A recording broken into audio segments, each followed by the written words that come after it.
Hello friends, make me pure में आप सभी का बहुत बहुत स्वागत है।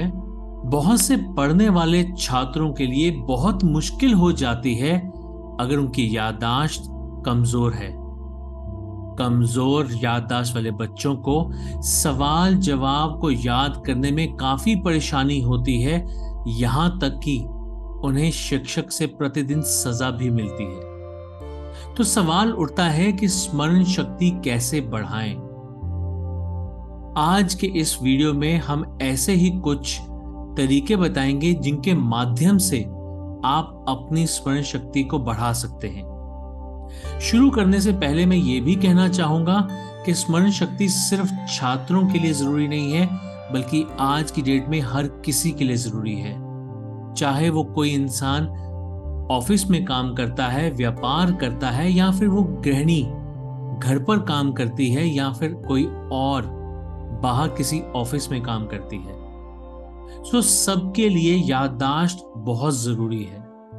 उस परिस्थिति के बारे में सोचिए कि आपने घर को लॉक किया और आप भूल गए कि आपने चाबी कहाँ रखी थी। आप कहीं भूल आए तो घर कैसे खोलेंगे।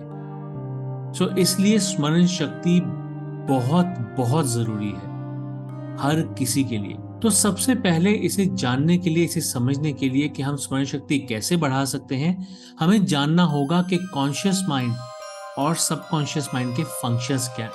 तो इससे पहले कि हम ये जाने समझें कि स्मरण शक्ति कैसे बढ़ाई जा सकती है, हमें ये जानना जरूरी है कि आफ्टर ऑल कॉन्शियस माइंड और सबकॉन्शियस माइंड यानी कि चेतन मन और अवचेतन मन क्या होते हैं और कैसे काम करते हैं। तो सबसे पहले बात करते हैं कॉन्शियस माइंड के बारे में। ये दिमाग का ऐसा भाग होता है जो हम वर्तमान में अपने शरीर को निर्देश देने के लिए इस्तेमाल करते हैं। जैसे मैंने ये निर्णय लिया है कि मैं अभी पढ़ने बैठूंगा और इस चैप्टर को खत्म करूंगा, तो हो सकता है कि ये दिमाग इसके लिए तैयार हो जाए।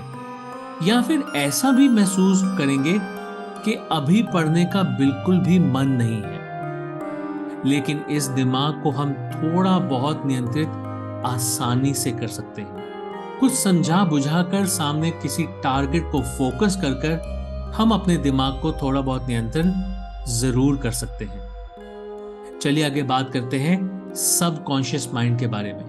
यह हमारे दिमाग का एक ऐसा भाग होता है जो हमेशा सोया हुआ होता है, लेकिन यह सबसे अधिक बलशाली होता है। हमारे बोलने का तरीका, चलने का तरीका, हमारी आदतें, ये सभी हमारे दिमाग के इस भाग में स्टोर होती हैं या फिर सुरक्षित होती हैं, और इसी के अनुसार हमारा शरीर भी प्रतिदिन सारे कार्य करने को तत्पर रहता है। दिमाग के इस भाग पर नियंत्रण एक ही तरीके से किया जा सकता है, और वो है कॉन्शियस माइंड को पार कर सबकॉन्शियस माइंड में एफर्मेशंस के द्वारा। इसके अतिरिक्त एक ही काम को बार बार करने से भी हम किसी इंफॉर्मेशन को हमेशा के लिए अपने सबकॉन्शियस माइंड में स्टोर कर सकते हैं। एक तरह से कहना ये गलत नहीं होगा कि सबकॉन्शियस माइंड का जो रास्ता है, उसका दरवाजा कॉन्शियस माइंड से होकर गुजरता है। यानी कि अगर हम अपनी रोजाना की आदत को बदलना चाहते हैं और उसे सुधारना चाहते हैं, तो हमें अपने कॉन्शियस माइंड को रोज ये बताना होगा कि मुझे ये काम इस तरह से करना है। तब जाकर कुछ दिनों बाद हमारे सबकॉन्शियस माइंड में ये नई वाली आदत जुड़ जाएगी। चलिए आगे बात करते हैं कि दिमाग कैसे काम करता है। हमने पहले आपको बताया कि दिमाग के काम करने का जो तरीका है वो दो भागों में बटा हुआ होता है, जिसमें हमने आपको ये बताया कि कौन सा माइंड हमारे वर्तमान वाले काम को नियंत्रित करता है, और वही हमारे जो सबकॉन्शियस माइंड होती है वो सबसे ज्यादा शक्तिशाली भाग होता है। हर इंसान के पास दिमाग होता है, लेकिन कोई इसका इस्तेमाल कम मात्रा में करता है और कोई इसका इस्तेमाल अधिक मात्रा में करता है। जिस तरह हर इंसान के पास हाथ और पैर होते हैं, फिर भी सबके दौड़ने की गति एक समान नहीं हो सकती।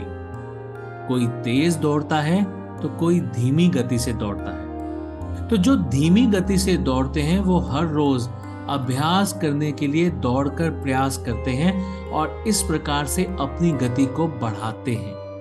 इसी प्रकार हम अपने दिमाग की याददाश्त को भी रोज के अभ्यास से बढ़ा सकते हैं, मेडिटेशन के द्वारा बढ़ा सकते हैं।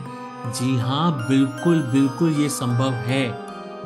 ये कोई चमत्कार नहीं बल्कि अभ्यास पर निर्भर करता है कि आप अपने दिमाग को कितना इस्तेमाल करते हैं, कितना अभ्यास में लाते हैं और कितना इसको दौड़ने पर मजबूर करते हैं।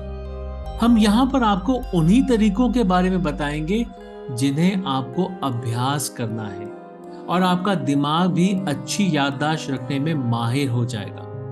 देखिए, स्मरण शक्ति को दोनों माइंड्स के बीच में भली भांति संतुलन के माध्यम से बढ़ाया जा सकता है और इसके लिए आप थर्ड आई एक्टिवेशन अर्थात अज्ञा चक्र को जागृत कीजिए।